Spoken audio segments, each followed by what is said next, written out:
Olá, amigo internauta, especialmente você que acabou de participar do vestibular da GV Economia primeira fase. Vamos comentar algumas das questões de química da prova. De uma forma geral, a prova foi bastante balanceada. Tivemos uma boa divisão das questões, prova bastante abrangente. Foram das 15 questões, 6 questões de química orgânica, 5 questões de química geral e 4 questões de físico-química. O nível das questões, consideramos um nível médio de dificuldade. Algumas das questões de resolução imediata e outras que envolveram um pouco mais de contas.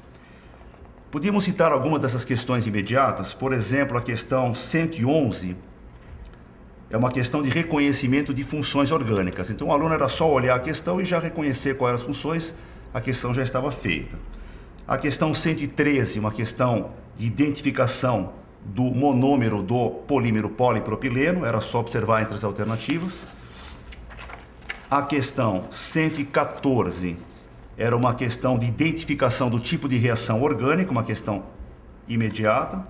A questão 118, uma questão apenas para reconhecer qual era o composto de caráter básico, uma amina. E a questão 120 era uma questão apenas de ver o tipo de reação, a reação de oxidação de um álcool, produzindo um aldeído. Essas são as questões de resolução imediata. Entretanto, tivemos 7 questões da prova que envolviam contas. 106, 109, 112, 115, 116, 117 e 119. Em particular, a questão 116, aqui eu queria chamar a atenção dessa questão, uma questão interessante, mas que realmente envolvia muita conta. O aluno deve ter tido dificuldade na resolução por conta desses cálculos. Uma questão que falava das reservas de petróleo da Petrobras e dizia que essas reservas variavam entre 5 bilhões e 8 bilhões de barris.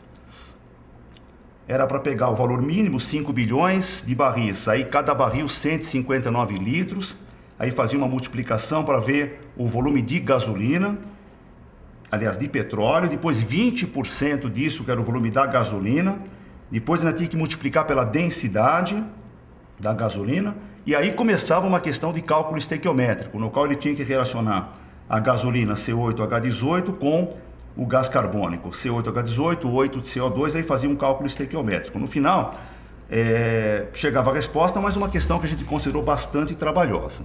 Mas também, mesmo as outras contas das outras questões não eram tão complicadas, ou seja, o aluno não deve ter tido uma grande dificuldade nessa prova. Esperamos que você tenha feito uma excelente prova, uma prova que deve selecionar os melhores candidatos e que seu nome esteja presente na lista dos classificados para a segunda fase.